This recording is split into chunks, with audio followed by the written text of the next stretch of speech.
Friends, get ready, because today we are diving into the world of high-octane suspense, mystery, and jaw-dropping action with the film Weapons, releasing in 2025.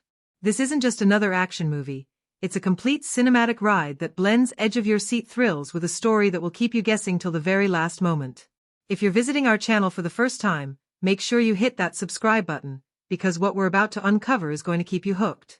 In this video, we'll explore everything you need to know about Weapons, what the film is about, where you'll be able to watch it, and some incredible facts that make this movie one of the most anticipated releases of the year. I'll share the full scoop on which OTT platform or satellite channel will be bringing it to your screens.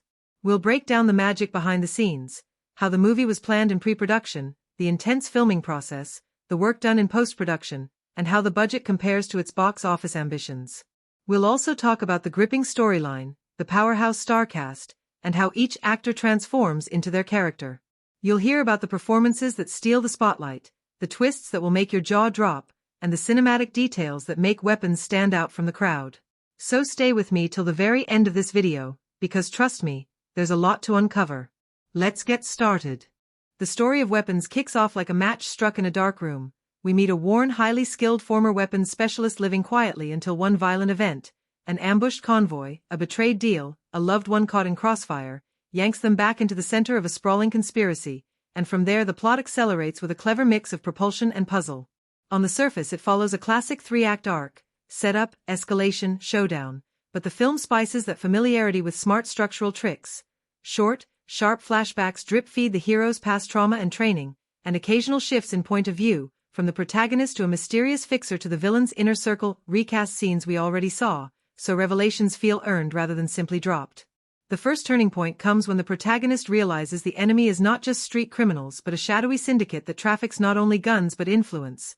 The midpoint flips the stakes when an ally is exposed as a double agent and the mission everyone believed in proves to be a lie, forcing our lead to question motives and methods. Conflicts stack quickly. There's the obvious external fight against a ruthless antagonist whose resources and reach grow more dangerous by the reel. There's institutional friction as police and intelligence either hinder or complicate the pursuit, and most importantly there's a relentless internal conflict. Can someone who has lived by weapons ever stop being defined by them, and what price does redemption demand? Key sequences are built around escalating moral choices, surgical strikes that go wrong, an interrogation that becomes a confession, a late betrayal that reframes earlier kindnesses, each one pushing the protagonist toward a crisis of identity and a final ethical gamble. The climax is kinetic and claustrophobic, a single prolonged operation where planning, improvisation, and raw desperation collide. The action editing is rhythmic, cross-cutting between small tactical moves and the human faces affected, so the physical spectacle is always undercut by emotional consequence. Rather than tidy catharsis, the resolution tilts toward ambiguous aftermath. Loose ends are tied enough to satisfy the plot, but the film leaves open questions about violence, accountability, and whether the cycle has truly been broken. Thematically, Weapons interrogates power and responsibility.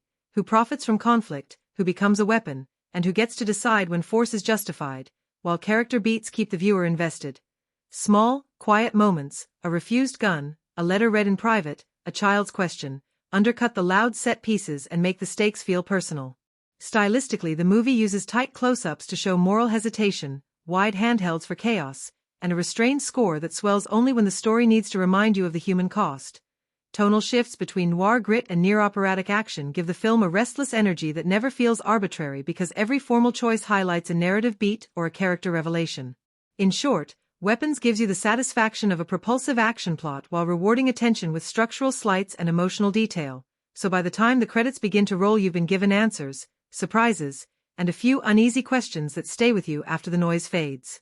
The characters in Weapons are built with elbows and scars, real, complicated people who refuse to be background noise, and that's what makes their journeys addictive.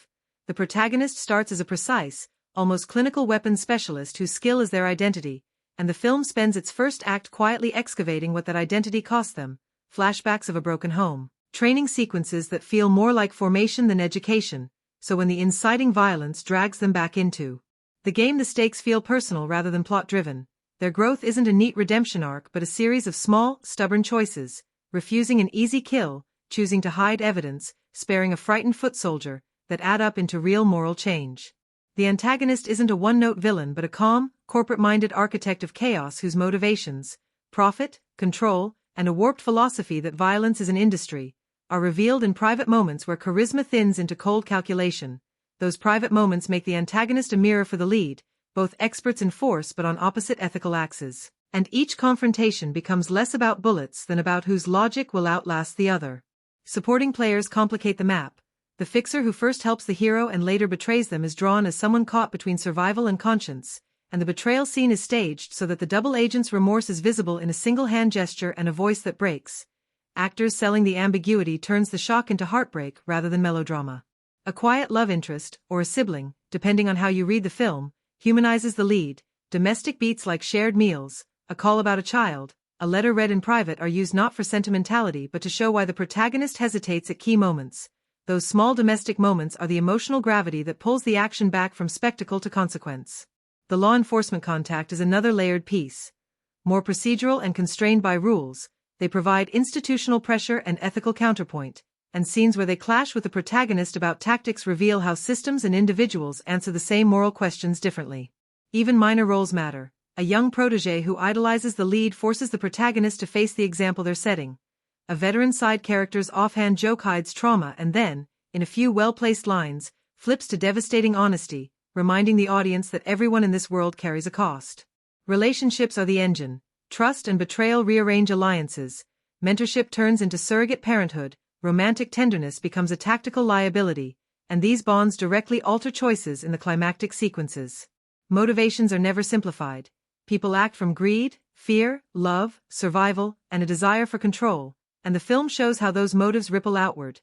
Character beats are earned through sensory detail and performance choices, a clenched jaw, a slow exhale, a steadier gait as someone decides to stop running, and the filmmakers lean on visual shorthand, costume changes that echo inner shifts, lighting that tightens as a character closes off, to make internal development legible without exposition.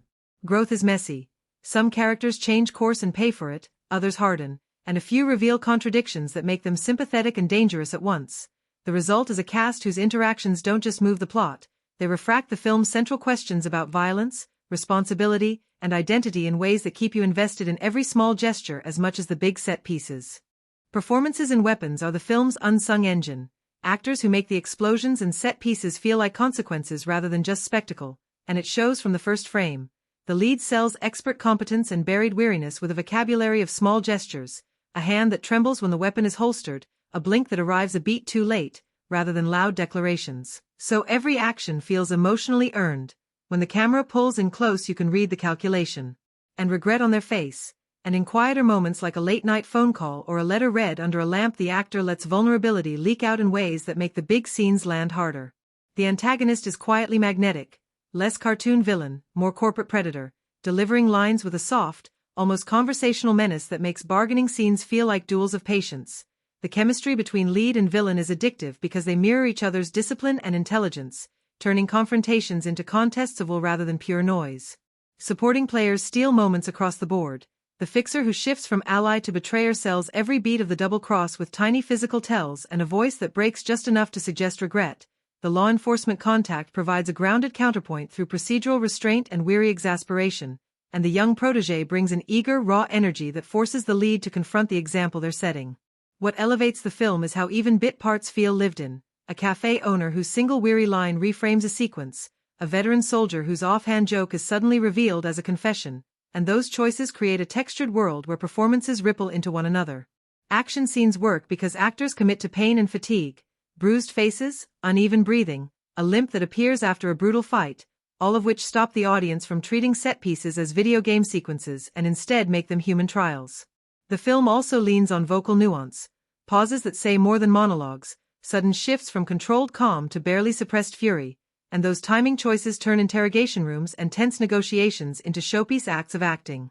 If there's a standout, it's the actor playing the fixer/double agent, whose ability to switch from charming pragmatist to guilt-ridden accomplice in a single scene gives the film its emotional pivot. But honestly, the whole ensemble lifts one another. The leads anchor, the supporting cast complicates and deepens, and the smaller performances keep the world feeling dangerous and believable. So you leave the theater remembering faces and moments long after the plot beats fade. The director of Weapons shapes every frame with a kind of control that makes stylistic choices feel like arguments rather than decoration.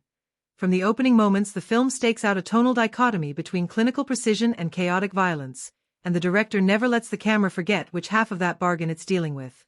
Pacing is a careful machine, scenes that breathe, long takes, patient staging, quiet choreography, let the audience settle into character and motive, while action sequences flip into staccato editing and handheld movement so the shock lands physically. This push and pull keeps the film from becoming one note and gives emotional beats time to accumulate. Shot composition repeatedly uses negative space and tight framing to underline isolation. Characters are often placed at the edge of the frame or boxed by architecture so their choices feel mechanically constrained, while wider, more symmetrical setups appear when the film wants to show systems at work, whether that's a syndicate meeting or a coordinated operation. Camera language is deployed like a vocabulary. Steady tracking shots map planning and control, low-angle lenses make the antagonist's composure feel architectural, and shallow depth of field isolates moral hesitation in a single face. Lighting and color do a lot of the heavy lifting for mood. The director contrasts warm, domestic tones for human moments, kitchen tables, letters, phone calls, with cold, desaturated blues and neon for the criminal world, using practical light sources to give scenes texture and to let shadows do character work. Stylistically, the film leans on recurring motifs, a holster, a small scar, a particular cut of shadow, that act as visual echoes, so revisited images carry thematic weight when they reappear. The director's approach to sound and music is similarly disciplined.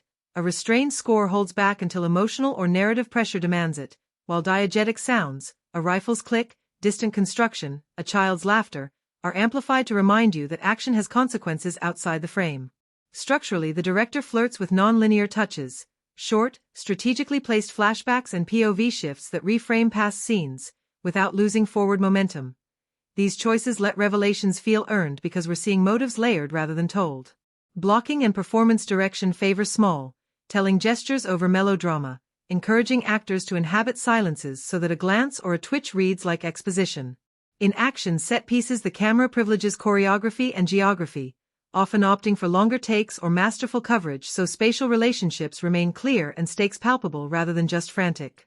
Ultimately, the director's vision is cohesive. Every technical decision, editing rhythm, lens choice, production design interplay, use of silence, serves a narrative idea about power, responsibility, and consequence, which is why the film's stylistic flourishes never feel showy but instead deepen the story's emotional logic and keep the audience wired into both the mechanics and the moral questions on screen. Cinematography in Weapons works like a secret language that translates the script into mood and muscle. The camera choices constantly argue with the scene, sometimes whispering and sometimes shouting, so visual storytelling never takes a back seat. The film loves contrasts.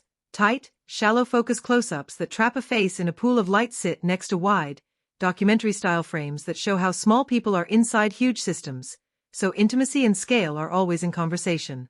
Angles are purposeful. Low, slightly distorted lenses make the antagonist feel architectural and immovable, while high or overhead shots reduce the protagonist to a chess piece on a board, emphasizing vulnerability and contingency.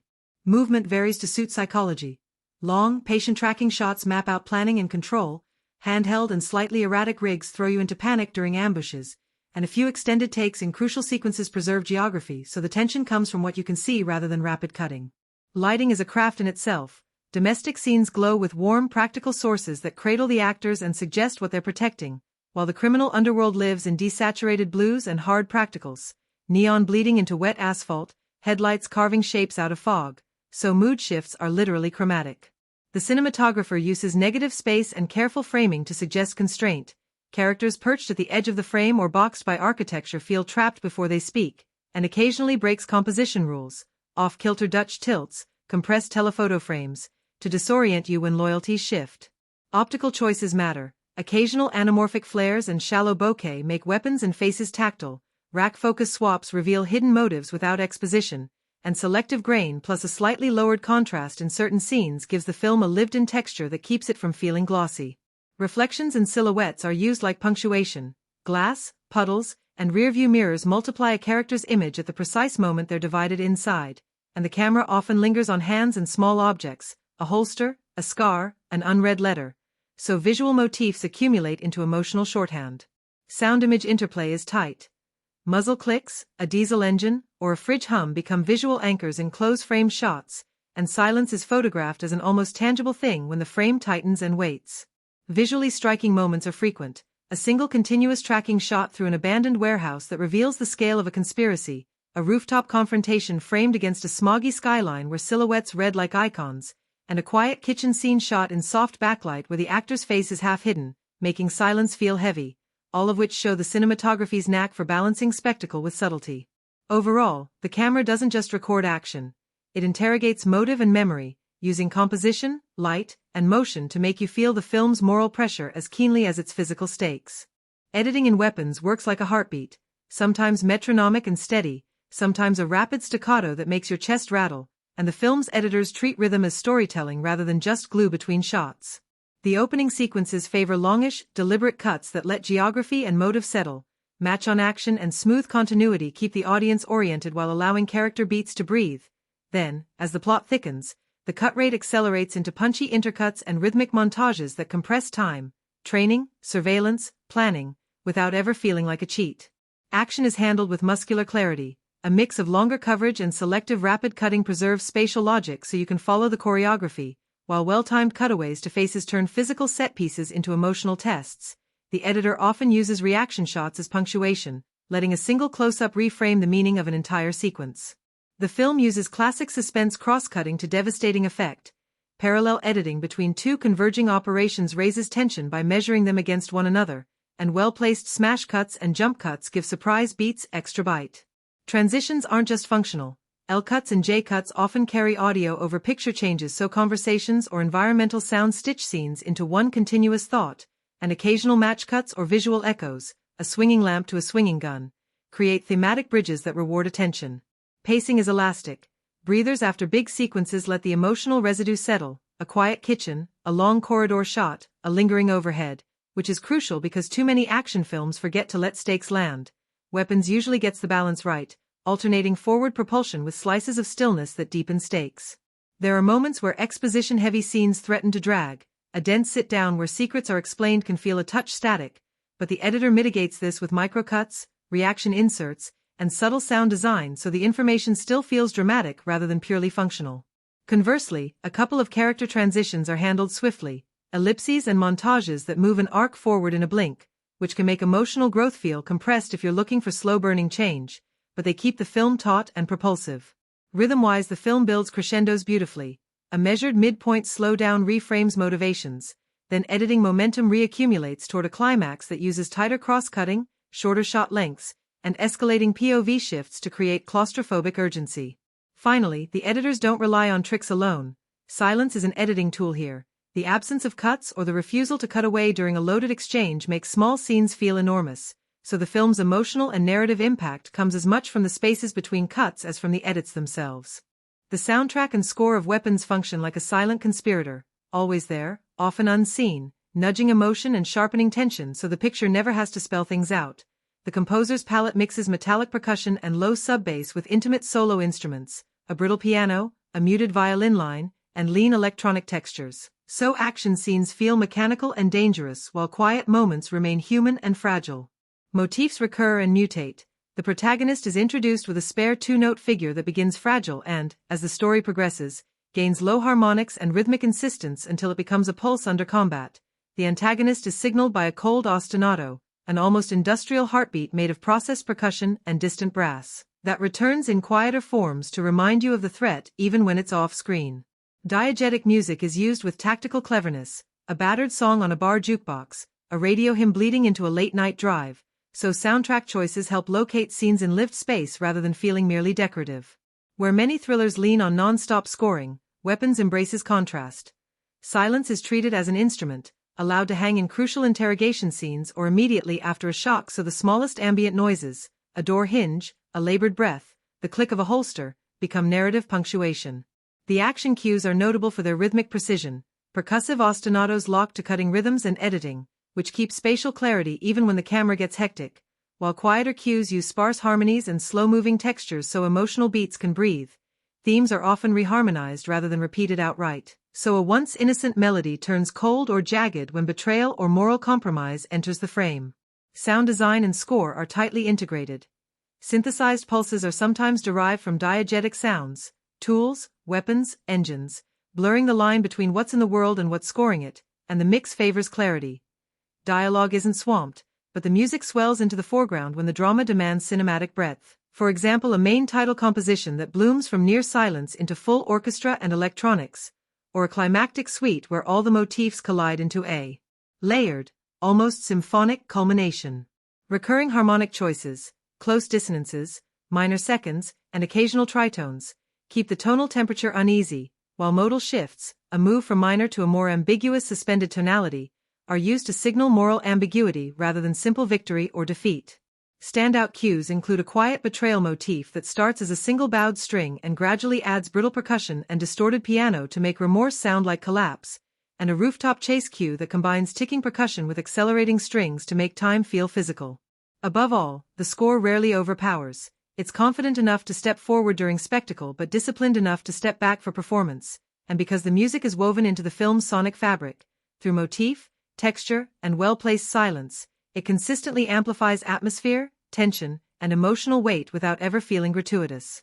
Weapons is less interested in glorifying spectacular set pieces than in tracing the infrastructure that makes those set pieces possible, and that focus shapes its thematic core.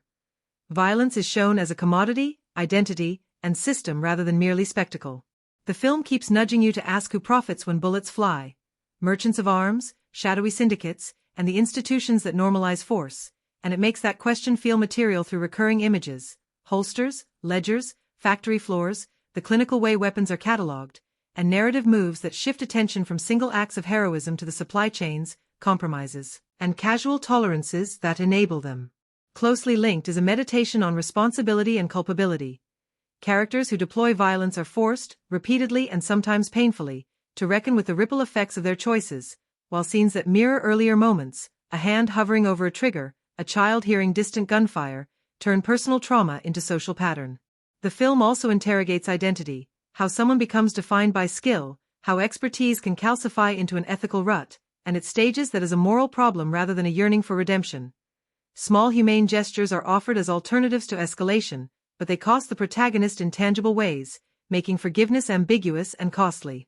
Institutional complicity and moral ambiguity sit at the center too.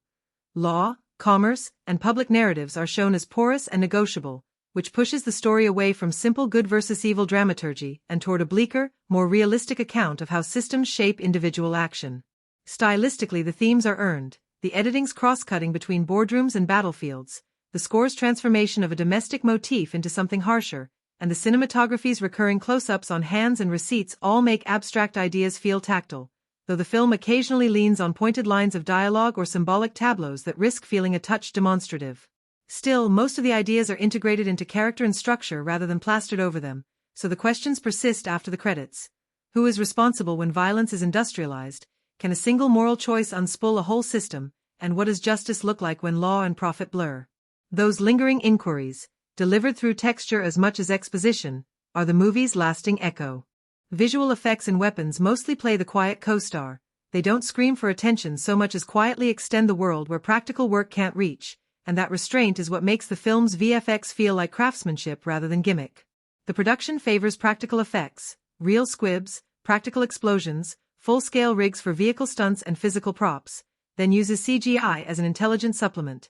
Digital debris and augmented muzzle flashes add impact to explosions filmed on set, environment extensions, photogrammetry/LiDAR-based set builds, expand warehouses and skylines without ever feeling like pasted matte paintings, and subtle cleanup work removes rigging or safety harnesses in close-ups so the actors' performances remain tactile. Where the VFX team leans creative, they use compositing tricks, match moving, lens distortion correction, grain and color matching, to glue elements together, while particle sims, smoke, dust, rain, are layered sparingly to sell atmosphere and to give action sequences physical weight. A standout example is a continuous warehouse tracking shot that begins on a practical corridor and eases into a digitally extended bay. The Cutlass transition is sold by perfectly matched lighting and a very human flicker of practical shadow, which makes the digital extension feel like more set rather than an add-on. Digital doubles appear only when absolutely necessary.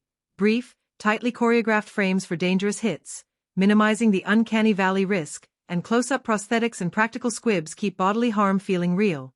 Conversely, some wide-angle crowd and vehicle replacements occasionally reveal slightly softer texture or lighting mismatch in the far background. And a handful of water and long-range explosion sims read as cleaner than their gritty, practical counterparts, but these are rare. And often masked by strong sound design and kinetic editing.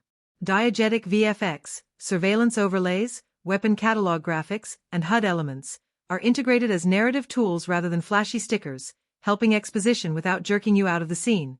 Even the occasional visual metaphor, a glitching motif when a character's world fractures, is handled with taste, looping back into the film's aesthetic rather than becoming a style stunt. Technically, the VFX pipeline feels disciplined. Thoughtful plate work, careful rotoscoping, and restrained compositing keep sequences legible in fast cuts, and the final color grade and film grain unify practical and digital textures so the eye rarely lingers on seam lines. Overall, the balance, practical core, digital enhancement, gives the film a lived-in, tactile surface where spectacle serves story and the occasional visible CG is forgiven because it's always in service of a sequence that otherwise couldn't exist. Set design and locations and weapons do the heavy lifting of world building without ever calling attention to themselves. They feel like lived-in places you could get lost in for days, not just backdrops for stunts. From the protagonist's cramped apartment, layered with the small domestic details that make a person real, a chipped mug, a crooked photo frame, a battered holster tucked in a drawer, to the syndicate's glossy glass boardroom lair where every surface is deliberately immaculate, the production design draws a hard line between private life and industrialized violence. Industrial locations, warehouses, factories, and shipping yards, are shot and dressed with tactile specificity. Oil stains on concrete, serial-numbered crates, pallets stamped with logistics codes, and rusted walkways that squeak when characters move, all of which make the logistics of an arms network feel palatable and mundane.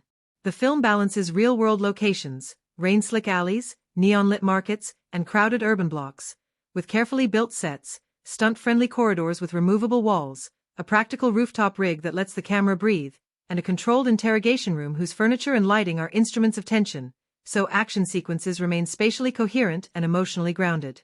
Props function as storytelling shorthand, a thumbed ledger, an old receipt, a toy left on a windowsill. They're used repeatedly to reveal motivation, continuity, and loss, while small, repeated design motifs, a particular pattern of scratches, a recurring brand of cigarette, a handwritten label, accumulate into thematic texture. Color and material choices play a silent narrative role. Warm wood and soft fabric shield domestic scenes, whereas cold steel, concrete, and fluorescent fixtures dominate criminal or institutional spaces, so the environment immediately informs how safe or dangerous a moment will feel. The production design also respects scale. Wide, overhead shots of logistics yards emphasize how small individual choices are inside huge systems, while claustrophobic interiors force close character work and let performances breathe. Practical dressing meets functional necessity. Set pieces are rigged for stunts without looking rigged, joins are masked with lived-in clutter, and editorial thinking is baked into the layouts so continuity and geography survive rapid cutting. Sound-friendly dressing, metal that rings, doors that thud, gravel that crunches, was clearly considered, making locations sonically believable as well as visually. Even minor locations, like a rundown diner or a fixer's office, are full of period-accurate ephemera and layered textures that reward close viewing, turning background into subtext. Overall, the design choices consistently support character and story. Every hallway, prop, and location seems chosen to ask a question about power, consequence, or memory, and the result is a world that feels both cinematic and utterly credible. The dialogue in this film crackles with energy, almost as if every character is in a friendly competition to outsmart the other. It doesn't just move the plot forward, it adds flavor, texture, and personality to every scene. There are moments where the lines are so sharp you could slice bread with them, and other times where the humor lands so perfectly that you almost forget you're watching something scripted. The banter feels alive, like it's been plucked from real conversations but polished to a cinematic shine. What's impressive is how the script doesn't rely solely on punchlines. There's a rhythm to the exchanges, a sense of timing that turns even throwaway comments into something memorable. Emotional beats are handled with equal care, slipping seamlessly between comedy and sincerity without feeling forced. You get those rare moments where a single sentence can either make you laugh out loud or catch you off guard with a sudden hit of poignancy. And yes, there are lines that stick with you long after the credits roll, the kind you find yourself quoting days later, maybe even without realizing it. The writing understands its characters so well that their words feel like extensions of their personalities, and that's what makes the script not just functional, but unforgettable. Weapons plays with genre expectations like a card shark who reshuffles the deck mid-hand. It wears action thriller staples, ambushes, a ticking mission structure, a final set-piece showdown, yet it keeps folding in elements from noir, procedural drama, and even political thriller to keep those familiar beats from feeling rote. The film leans on well-worn tropes, the haunted specialist, the smooth-talking fixer, the institutional skeptic, but gives them texture by letting motives be messy and consequences specific. So a one-last-job setup becomes less a tropey promise and more a logistical problem with human fallout. Suspense is earned through craft rather than gimmick. Surgical editing, diegetic sound cues, and slow-burn revelations turn ordinary locations into pressure chambers, while action sequences are designed so choreography and geography matter, letting physical risk reinforce emotional stakes instead of just delivering spectacle. Humor arrives as a tonal safety valve, dry, character-driven lines and sideways banter that puncture the tension without undercutting it, and that restraint prevents tonal whiplash when the story pivots back to darker material. The film also introduces a fresher idea by interrogating the business of violence, supply chains, ledgers, logistics, so the antagonist isn't merely a mustache-twirling threat but a systemic force, which reframes chase beats into investigations and makes quiet scenes feel as consequential as firefights. Where it occasionally flirts with cliché, predictable double-cross beats or a last-minute reveal, the performances and technical design often rework those moments into something more nuanced, using framing, motif, and reaction shots to make an old idea feel seen from a different angle. Pacing is nimble enough to juggle suspenseful economy with bursts of cathartic action, and the film's willingness to pause for domestic detail or moral hesitation means drama and adrenaline coexist rather than compete. In short, genre conventions are present but rarely decorators. They're scaffolding for a film that prefers to bend expectations around character and system-level questions, so familiar tropes become tools for new emphasis rather than lazy shortcuts. Weapons doesn't just stage action, it uses that action as a microscope to examine contemporary fault lines, commercialized violence, institutional complicity, and the quiet ways normal life gets corroded by systems that profit from conflict, and it does so more often by showing than by telling. The film's smartest moves are structural. Cross-cutting between glossy boardrooms and grime-streaked loading bays turns what might be an abstract indictment of the system into a literal image of supply meeting consequence, while recurring props, ledgers, stamped crates, a branded palette, and production design details make the economics of harm feel mundane and therefore more chilling. It treats trauma and the human cost with tactile specificity. Small domestic moments, scarred hands, a child startled awake by distant gunfire, so the commentary lands through empathy rather than pamphleteering. When the camera lingers on a letter or a quiet breakfast that's been interrupted, you feel policy reverberate into life. The film also probes questions of identity and masculinity, how professional skill calcifies into a person's sense of self, and frames that inquiry through character choices rather than expository speeches, which keeps moral complexity alive. Villains are bureaucrats as often as they are gunmen, and heroes can be compromised, which nudges viewers into uncomfortable reflection about responsibility and accountability. Media and public narrative are handled cleverly. News footage, surveillance overlays, and PR moments are folded into scenes as diegetic materials that show how stories are spun, not simply as background texture, and that gives the film an indictment of perception as well as of action. Where it sometimes trips is in the more symbolic beats. A tableau or a line of dialogue aimed at summing up the thesis can feel a touch didactic compared with the otherwise tactile mise-en-scene, and a few supporting perspectives risk skimming the surface instead of being fully developed. Still, the film's approach to sensitive topics, trauma, corruption, economic drivers of violence, leans toward nuance. It avoids simple moralizing, favors concrete consequences, and leaves space for questions rather than handing out answers. The result is a movie that functions as a thriller and as a prompt. It entertains you while nudging you to think about who profits when violence is industrialized, who pays the real costs, and how easily public narratives can mask systemic wrongdoing. Audience engagement in Weapons is immediate and sustained because the film balances visceral spectacle with intimate human stakes, so viewers find themselves reacting physically and emotionally in equal measure. There are set pieces that trigger audible gasps and cheers, precise, well-choreographed sequences where geography and consequence are clear, and quieter interludes that snag attention in a different register, where a single line, a lingering close-up, or a small domestic beat can produce real silence or a sniffle from the crowd. Laughter arrives organically through character-driven banter and well-timed cynical humor, which lightens tension without undercutting the danger, while shocks land hard because the film earns them through setup and moral consequence rather than cheap jump-scare mechanics. Emotional investment grows because performances are textured. When characters make costly choices, the audience feels the weight, and that attachment turns suspense into personal stakes. People lean forward at betrayals, hold their breath during moral gambles, and applaud clever reversals of expectation.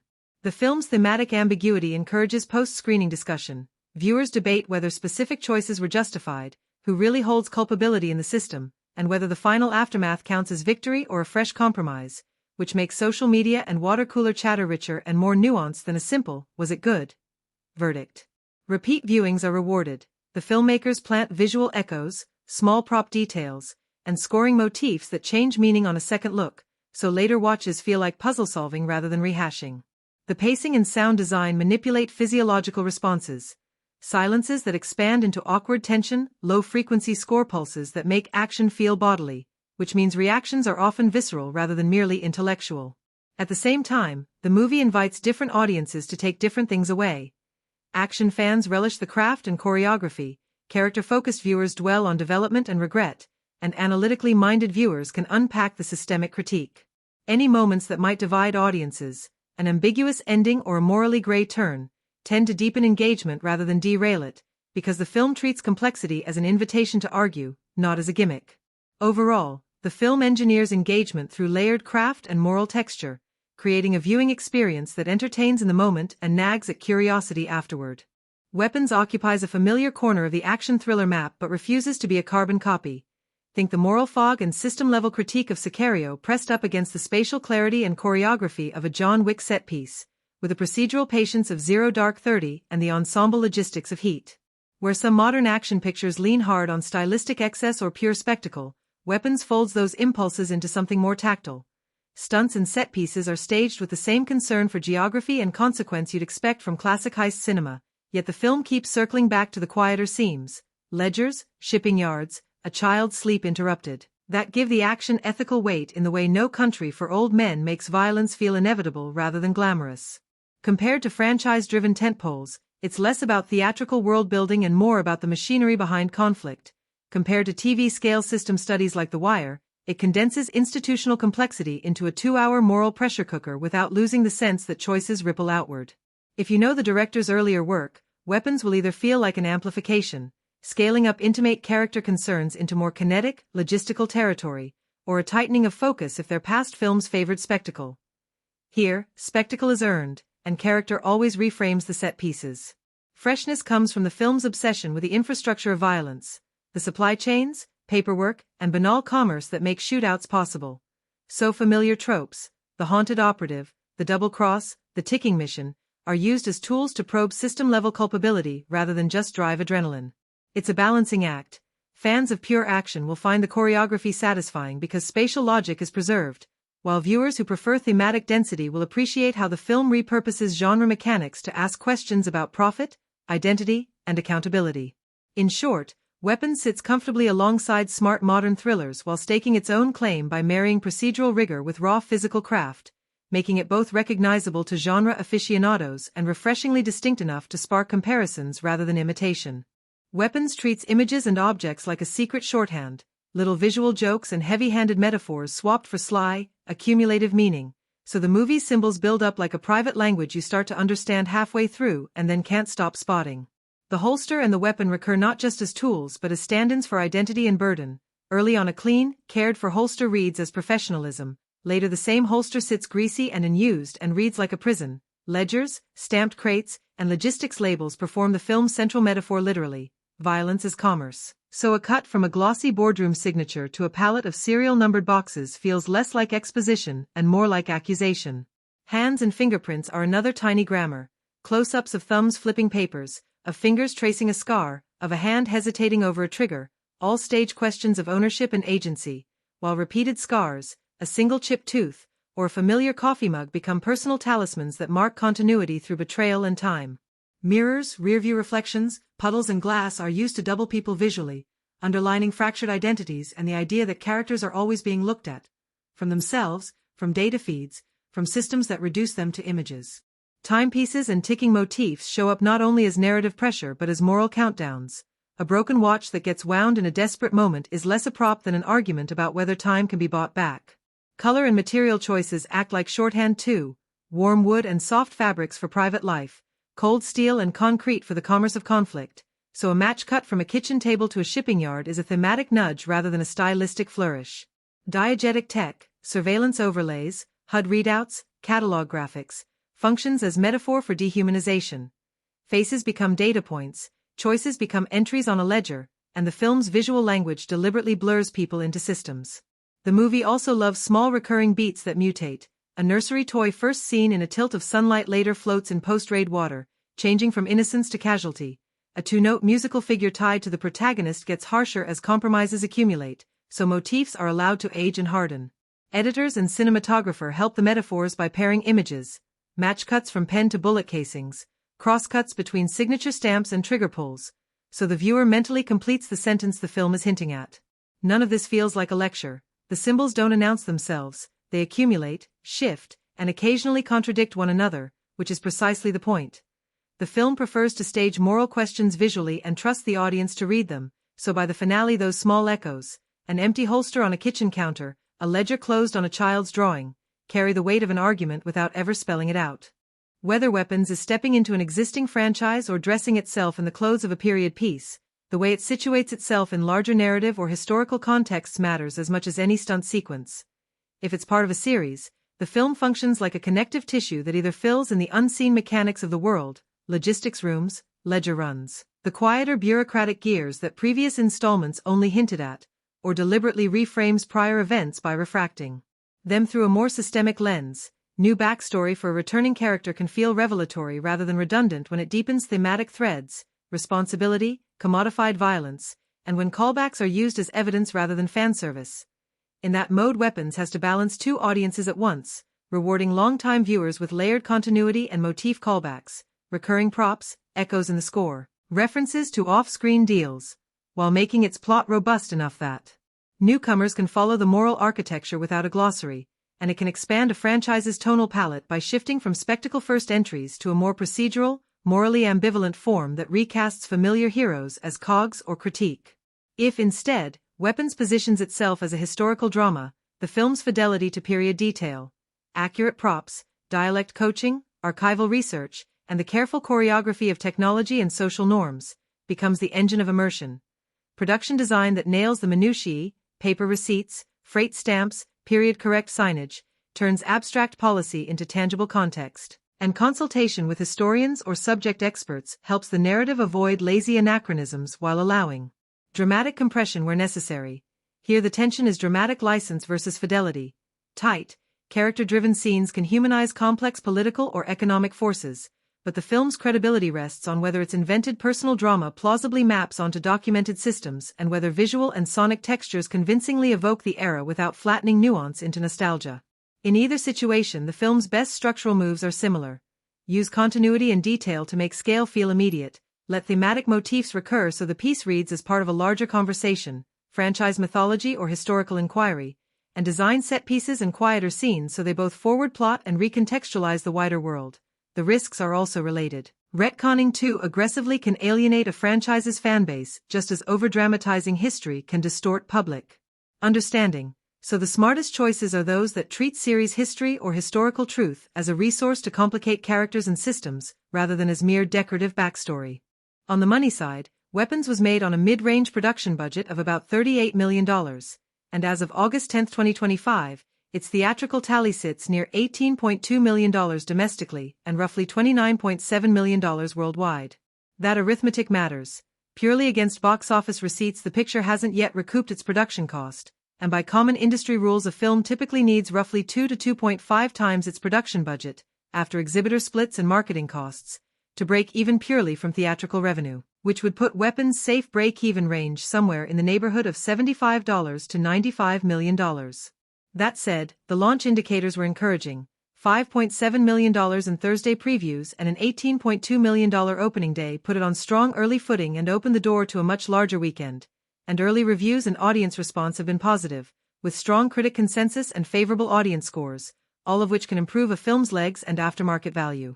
In plain terms, short-term box office performance to date leaves Weapons shy of theatrical profitability, but a robust opening weekend, good word of mouth, international receipts, and downstream revenue from streaming, licensing, premium video on demand, home video, and TV can and often do push a title from not yet profitable into the black. So its final financial story will depend heavily on upcoming weekend holds, foreign market runs, and post-theatrical deals. Right now, Weapons is playing in cinemas following its August 8, 2025 theatrical release, so the best way to experience the film is on the big screen. Check your local theater listings and book tickets from major vendors to catch the nearest showtime. At this stage, the film is only available in theaters, with no official streaming or digital rental options widely released yet. Because it's a Warner Bros./New Line production, a streaming window on HBO Max is expected sometime after the theatrical run, as studios often wait a few weeks before making titles available online, but no exact date has been announced yet. If you prefer to own or rent the movie as soon as it becomes available for home viewing, digital platforms like Apple TV and iTunes have a listing ready, and similar premium video on demand options typically appear on services like Prime Video, Google Play, and YouTube once the window opens.